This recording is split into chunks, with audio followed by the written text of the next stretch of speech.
Welcome to Listen Bitch Presents Tell Me Why You're Special. This is the arena where we don't just talk about books, we talk about the stories that shape our lives. Because the truth is, every person is living a story. Some people are chasing adventure, some people are chasing success. Uh, some of us are chasing purpose. And some of the most beautiful stories that ever lived don't happen on the big stages at all. They happen in marriages that last decades, in friendships that survive seasons, in communities that become home, in ordinary moments that turn out to be extraordinary. And God has always been a storyteller. The entire Bible is proof of that. Today, we're going to talk about love, storytelling, marriage, books, aging, legacy, what it means to create a life worth writing about.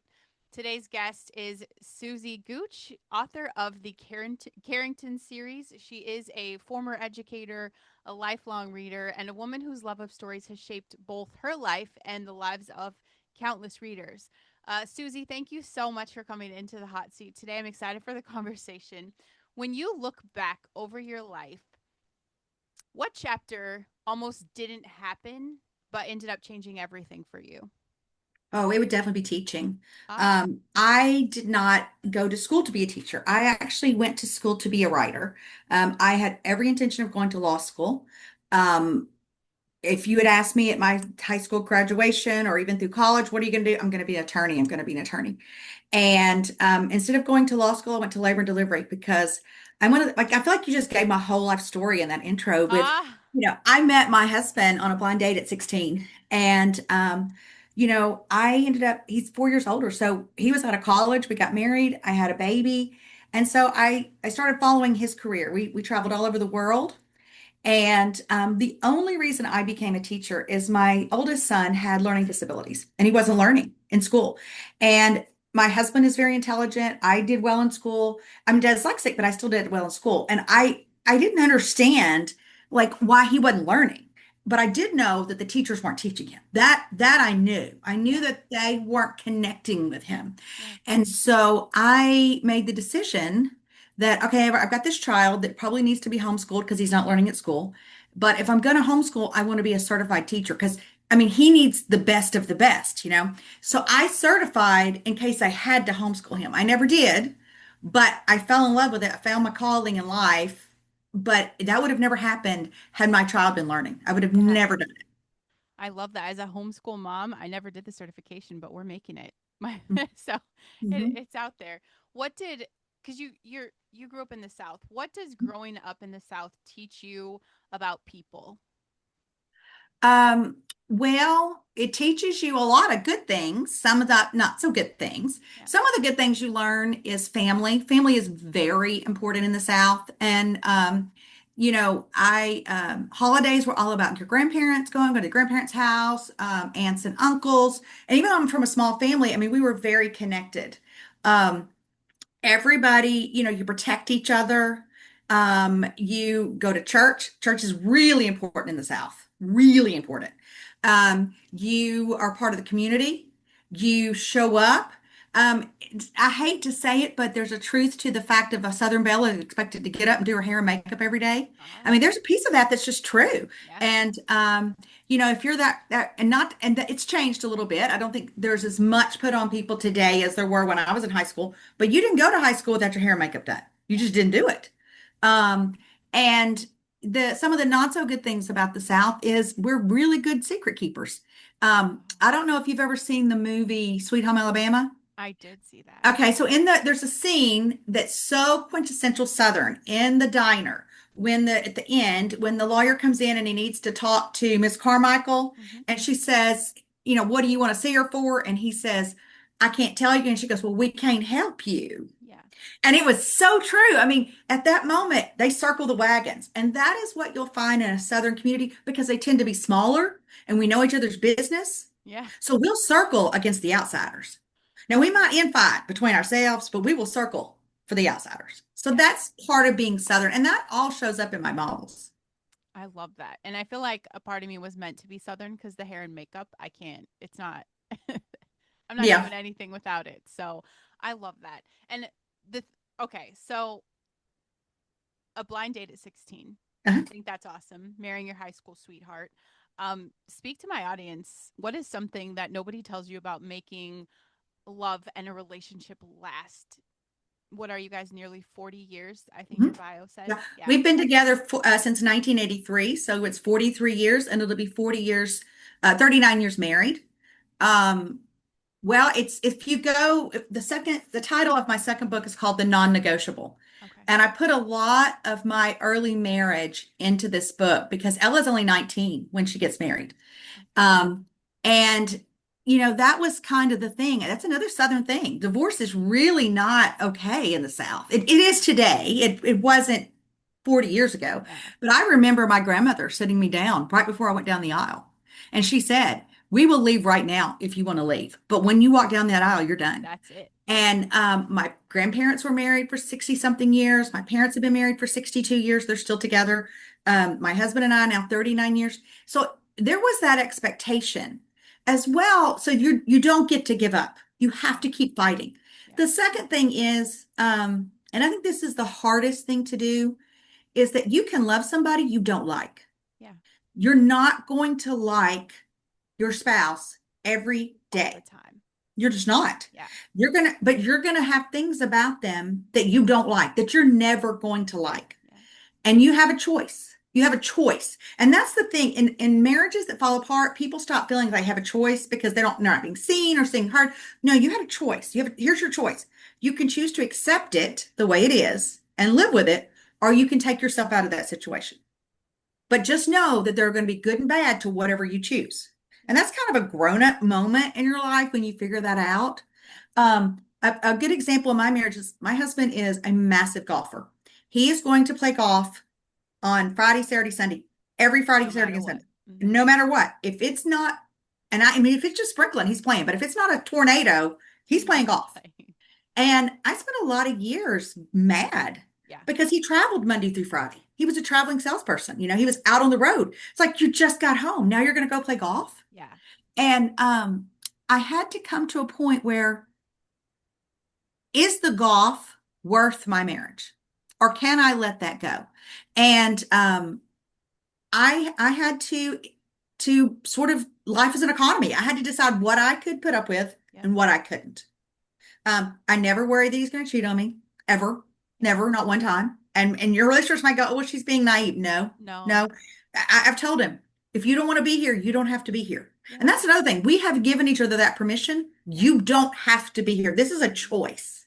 Yep. We did also when we were early married, and this sounds so crazy, but it's true. We both said that you could leave whenever you wanted, but you had to take the kids. Ah, that's bad. Hey. You have That to would keep take them. anyone in the marriage. That's bad. You can end this marriage, but you're taking all three kids. And there's people out there going, "I can't believe she didn't want her kids." Of course I wanted my kids. Right. The kids are a lot of work. Yeah. And I knew he wouldn't, I mean, he didn't do them when he was married to me. Was he really Yeah. going to leave with them? Yeah. No. Exactly. And I knew if I left with them, I was taking them. And that was a lot more even work on me. So I think Yeah. those are some of the things that play into it. As far as love, and I wish someone had told me this, Yeah. is that love's a roller coaster, Mm-hmm. that you're going to fall in and out of love your entire marriage.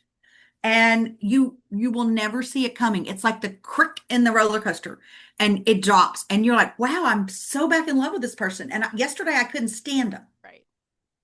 So I think all of those things play into it. Um, and lastly, I think you have to be able to be quiet together. Um, the ability to just sit in a room, just the two of you, and do nothing. I mean, not play on your phone, not be on the phone, not even watch television. Just sit and be quiet with each other and enjoy each other as people. If you get to where you can't do that, You're in then trouble. run. Mm-hmm. You're in trouble. So that those would be my marriage advice for someone who has never had a single psychology class. Yeah. No, I love that. I love that so much. Great, great advice. Definitely take away for the listeners. Unfortunately, I have been through the divorce, and this time I was like non-negotiable, not doing it. But so much of what you said has worked for us, where we both were like, it's very simple. If this is where I'm at. If you don't want to meet me here, that's fine. You can go. Just be happy. Do what you need to do.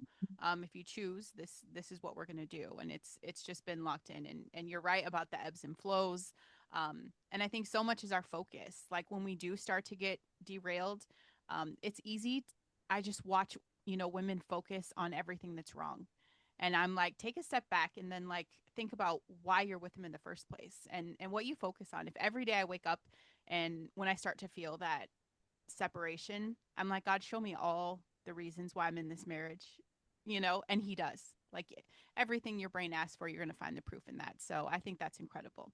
Um, I like that you just said that. It's what you look for. I saw a thing yesterday. The guy goes, in just a minute, I'm going to show you a picture and I want you to find the blue thing. And he shows the blue thing and then he goes, but could you tell me what was yellow? And he said, we get so focused on one thing that we miss something else. everything. And I was going to say also to that, you know, when you're choosing it, sometimes you got to focus on letting them win. Like you got to be their cheerleader and want them to win. And sometimes I wanted my husband to have the relaxation that he got from golf more than I wanted him with me. Yeah. Yep, I can see that. And I think that too, also choosing, like, I kind of love that message from the South of like, divorce isn't an option.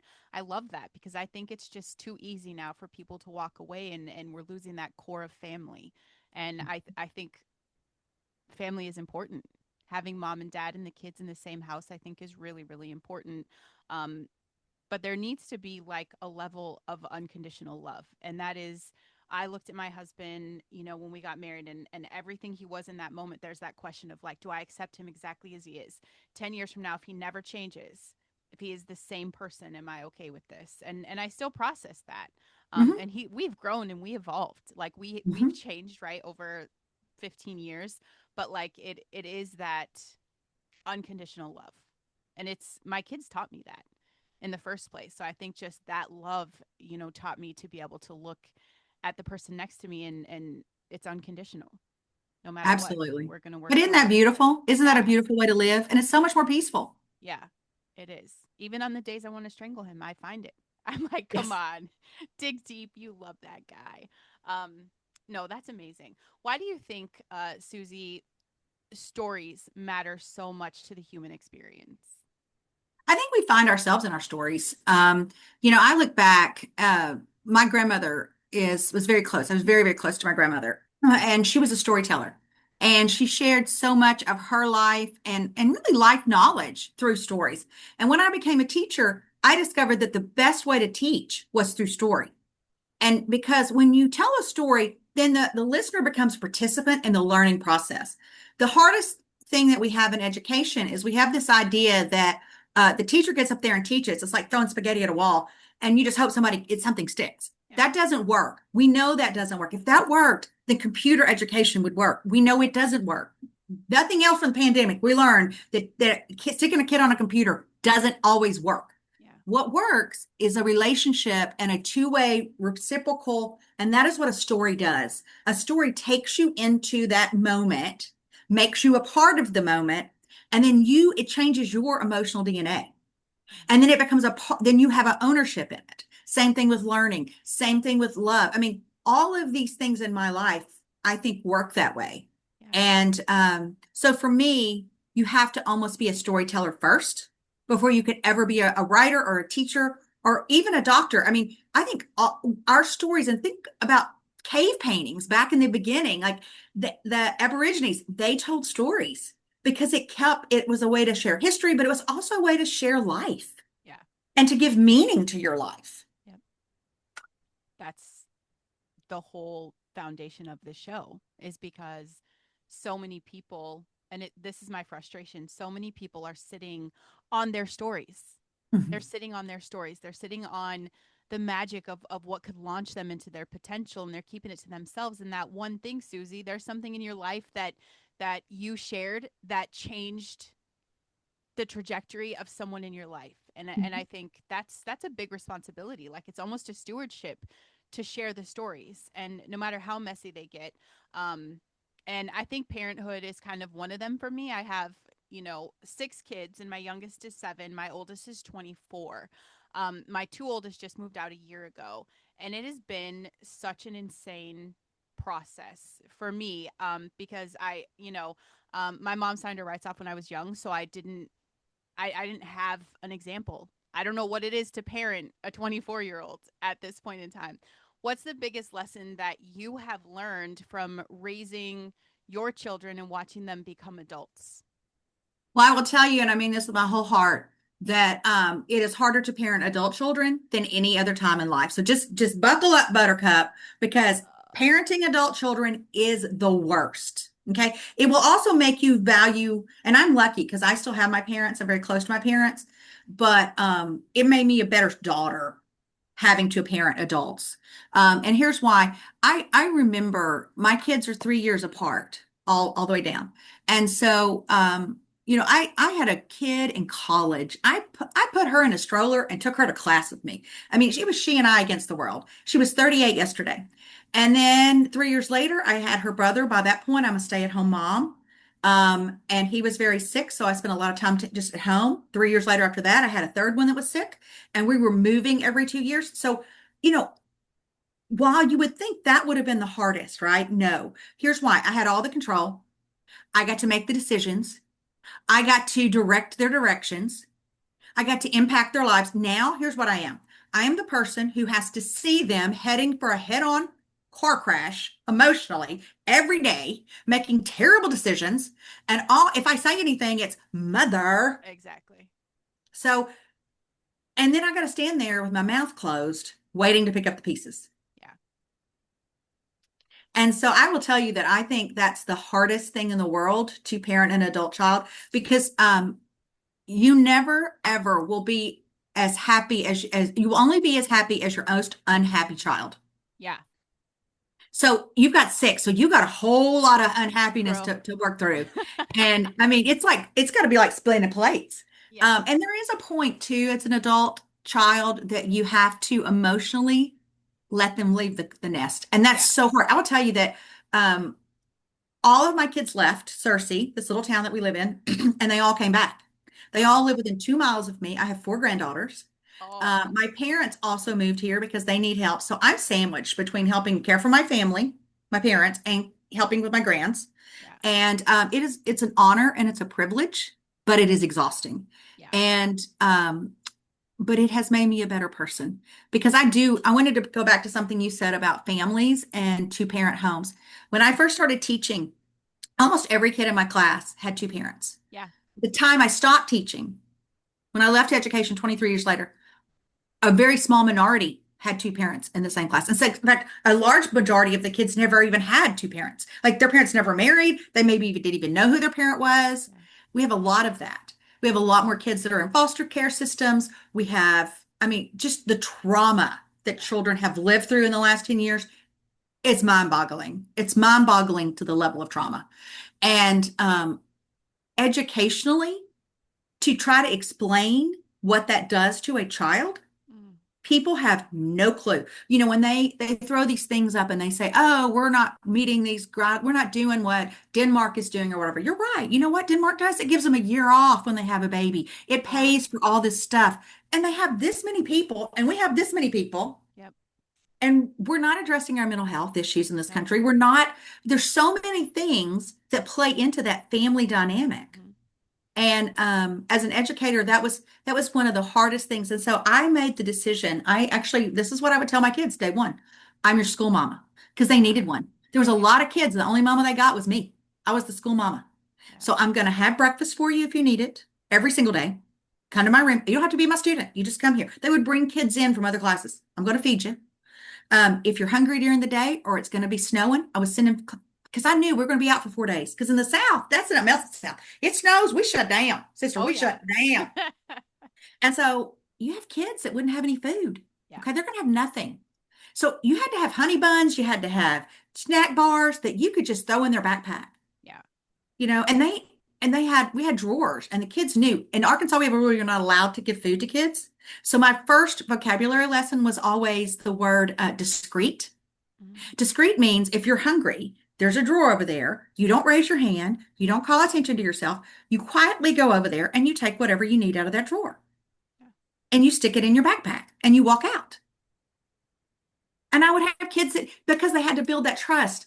Old Lady Gooch is going to have that for me. Yeah. Now she's going to work my butt off when I get to her class. Right. She's going to make me read, and I don't want to read, but she's going to make me do it. And she's going to make me write, but she's going to feed me. And she's going, she's going to buy me shoes if I need it. She's going to buy me a coat if I need it. And I think that's the hard part is we've put that same, and I had it. I had the ability to do that for my teachers, my students. But some of these young teachers right now they're so overwhelmed with Oh the yeah. requirements of education, they Hmm. don't have the time to think about the stuff like that. Yeah. No, it is a different ball game now. My second oldest daughter just started teaching this year, and I see everything she's up against in the politics and all the Mhm. things, and I'm like, can't you just go in and love on those babies and kind of say screw everything else? And you just can't. It's part of the system now, and I I don't know. Does it serve people? I know where I live right now, because I do homeschool. I mean, there's kids that are my daughter's age, 11, that don't know how to read, that she's playing rec ball with. And I'm just like, the system is failing these babies. And I think it's all been kind of intentional, the destruction of the family unit, not putting importance on that, the distractions, the, phones, the just everything. I think it's going to take people like you and people, with that awareness to wake up and really get back to what's important, sharing stories and what's possible. It's possible to be married for 40 plus years. It's possible to raise your kids in one home. It's possible, for your family to end up on the same in the same community, which I love that. Like when I grow up, I hope that's my I hope that's my heart. I hope my heart is that I have a bunch of grandkids up the street and you know, like you said, you've become a better daughter since you have older Mhm. kids. Um, I'm speaking to my mom now, and it's I think really has given me a chance to repair a relationship with her. I understand her on a new level. I don't blame her. I don't blame her for cutting ties at that point. It was the best thing for me, and also like being a parent is the hardest damn thing ever, ever. Mhm. And so I see her different. I can't really come to her for the mom advice, but there are other levels of us having that relationship. So I think it's amazing. I pray for your mess one day, right? I pray for the chaos of everything just right there. I think that's incredible. Are you still teaching? No, I left the classroom in May of 24 when I published the first book, The Carrington Affairs. Yes. And I did that really for the first reason I did it is, and it is and been fortuitous in other parts of my life, but I did it because there is sex in this book. And at that point, I was a district level administrator. I was a gifted and talented and administrative coordinator for the whole district.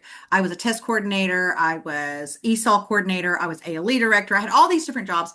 And so I was all over the district, and I didn't want to be walking down a hall and have some kid go, Miss Gooch, I read your book last night. I just don't think that Yeah. would be appropriate. No. And I know kids. If I say to them, don't read my book, I might as well order Hand it it for to them them. on Amazon. They're going to read it. Yeah. And so, if I had said, you have to read this book, they probably wouldn't have read it.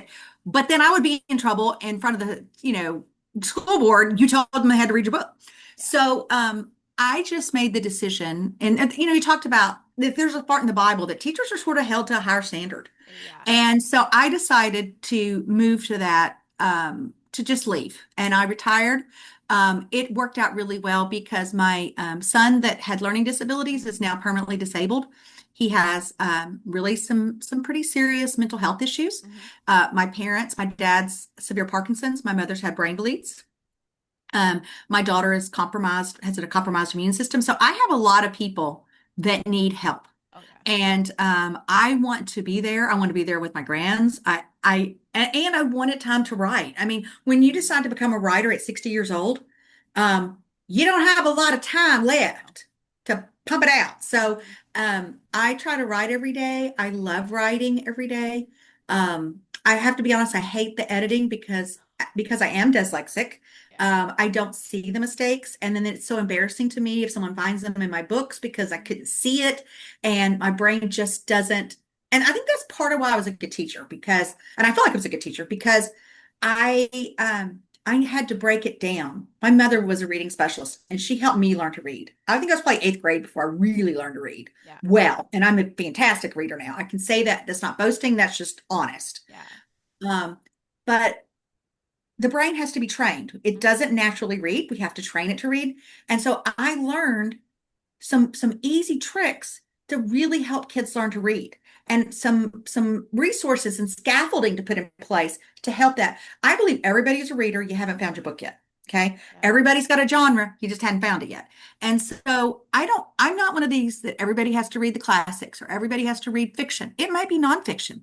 Um, it is amazing to me how many boys will sit down and read books about hunting, or Mm-hmm. they'll read books about fishing or building things, Mm-hmm. and they don't think that's reading. And I'm like, Nope. no, no, no, no. That's the hardest reading to do. Yeah. So for me, it's also an understanding of getting young teachers to realize I don't care if they're reading the phone book. I don't care what they're reading. As long as If they're you're reading. reading, you're training your brain. Yeah. And so that was really important to me to do that. And so that when I quit teaching, I did that. I will say I still live in the same town and I can go to Walmart right now and I'll have 10 people walk up to me and hug me and go, Miss Gooch, how are you doing? Are you Oh, still love that teaching? for you. Yeah. Yeah. I think that's so great. You've read thousands of books. What Mhm. theme do you see? Do you see a pattern of a theme that keeps showing up no matter what the genre is? Uh, love. We all want love. Yeah. We all want love. We want to feel love. We want to feel seen. And that's what we tell our stories. We want to matter. We want a purpose. And we want to know that it wasn't for nothing, that I didn't suffer for nothing, Yeah. that my life meant something to somebody somewhere. And I think that shows up in every book to some degree. One of the words, I told you I taught the word discreet. Another word that I taught my kids every year, right out of the gates, is I taught the word determined. Oh, I said, everybody's determined to do something. And I said, they'll say, oh, she's a determined person, but what is she determined to do? Every character, when you figure out what the character is determined to do, then you know the theme of the book because it's determination that drives us forward. And it's not until we really determine what our purpose is or what our goals is or what our wants are that we just kind of flounder till then. So I look for the determination in every book. What was that author's determination to tell me? And for myself, I will tell you that my recurring themes are it's never too late to start over.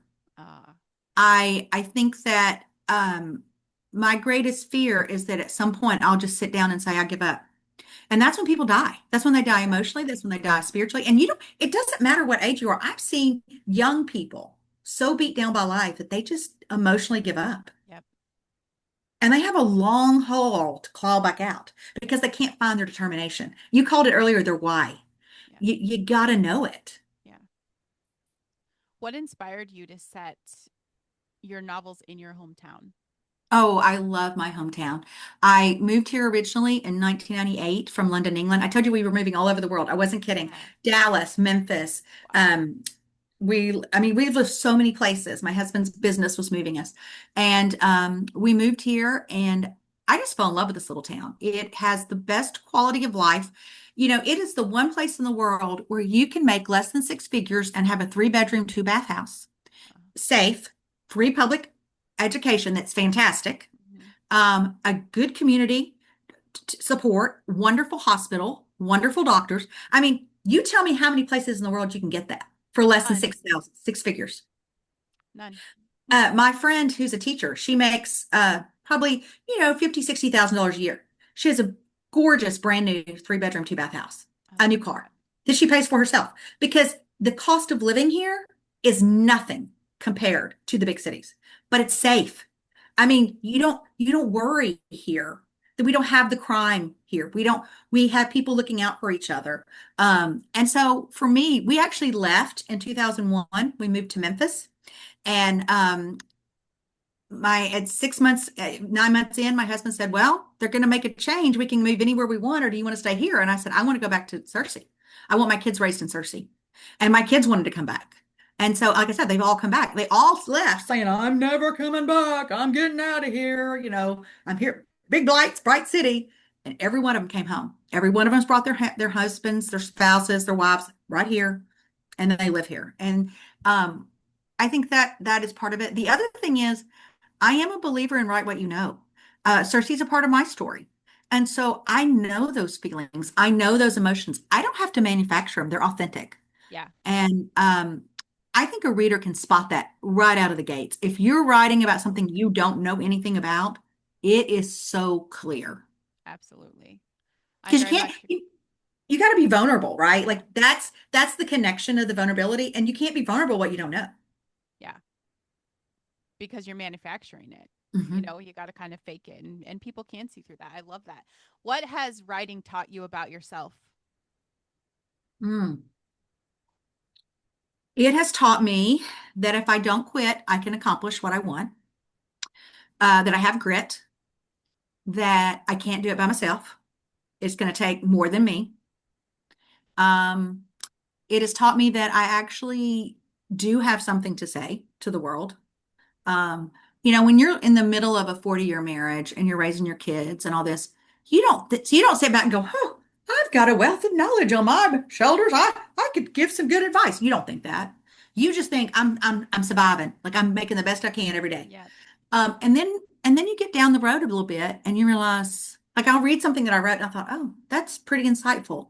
And I'll even almost teach myself. Do you know what I mean? Like it's Yeah. almost like it's comes out and it reminds me of what I needed to hear. Yeah. So writing has taught me those things that I can do it and I do have grit.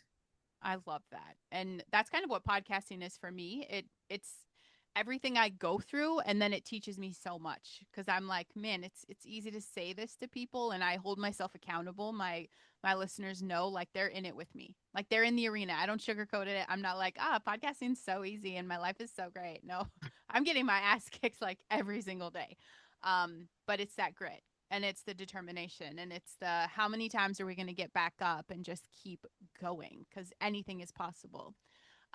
Susie, we're coming to the end of the show, so I'm going to ask you one last question, and then I want you to plug the heck out of your books. I can already tell I'm excited to read it. I feel like this is definitely my fiction genre.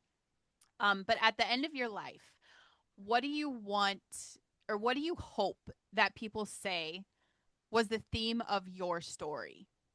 Mm. That she was kind and she cared, that she loved, that I cared about other people, that it wasn't always about me. Because I'm gonna be honest, any good Southern Belle is gonna make it all about her. Let Yeah, me just tell you, all roads lead to the Southern Belle. But I hope that they see that I really loved my husband and I really loved my parents and my sister and my kids and the students that I taught, and that my being here made the world a little bit better. I love that. Tell us about your books. Okay, let's talk about. So the first book is called The Carrington Affairs, and it is set, as we've talked about earlier, in Searcy. It's the story of Bennett Carrington. He's the junior senator from Arkansas. He's being vetted for the vice presidency. He's like the new golden boy of Southern politics. And it comes out that he has a love child he knows nothing about. And he has to resign in disgrace, pull out of the race, the whole nine yards. He and his wife divorce. 11 years later, he wins this big case. And he has the opportunity to run for governor if he can get his ex-wife, his current wife, which was his baby mama, and the love child to tell their story. So all of that is in this book. And it's sort of told, if you've ever read the book Daisy Jones and the Six, it's told in flashbacks. So I say this is Sweet Home Alabama meets Daisy Jones and the Six. Ah, So that's what this book is about. The second book, The Non-Negotiable, is the love child, Ben. He is 22, and it part of the story is told here, but it's the whole story here. He is finishing his master's in political science. He's out in California at Malibu in a university. He goes to Napa for a weekend, and he meets this Mensa level IQ girl, a Hispanic girl named Ella, who is 19 and graduating from Cal Polytech. She's brilliant. At 19, she's already graduated college. She's going to Michigan on a free ride to study hydrology and sustainability, to go back to Napa and run a winery. And so they end up falling in love, and he ends up having to bring her to Searcy, Arkansas, because his life plan, is to come home, go to law school, and be a politician like daddy. yeah. And so their lives are very, very different. And the problem is they love each other. And their love is non-negotiable, but their lives have to be negotiated. And so they have to figure out between them what their non-negotiable is. The final book in the series will be out hopefully this summer. It's called The Dirty Birds Book Club. And in this book, you'll find out at the end there's a letter to the reader, and it's by Edna Stone. She's what I call a silent character. She doesn't really talk the whole first book. She's not even in the second book, but she's the crux. And I don't know how much you know about Southern towns, but they have male mayors, but they are run by old women. They're run Okay. by the old women. Let me just tell you, okay? The matriarchs run these towns. And so Edna Stone is in her 80s, and she decides that she's going to keep living. She's tired of trying to die. And she's going to start a book club because she loves to read. And so she invites everybody from Ella all the way down, all the women characters. They start going to book club together, and it's called the Dirty Birds Book Club, is the name of the book. And she tells them the story of her 5 marriages and how she became the matriarch in Cersei and kind of the control of everything. And then each of them share their story. And to help promote this, you'll be seeing it come out soon. I've written short stories that match all the books they read. So my readers can read the short stories before they ever read that book, and you'll know what books they're discussing. I love that. And where can they find the books? It will all be on Amazon or you can go to susangooch.com. You can order it there, but Amazon's the fastest, quickest way to get it. And the first book, The Carrington Affairs, is on Kindle Unlimited, so it's free. Just go out there and download it and get to reading. Nice. But I would really appreciate it if you would do that and give me a try. Absolutely. Well, Susan, this is the part of the show where I'm going to tell you what I think makes you special. It's Okay. not just that you write stories, it's that you've lived a life noticing them.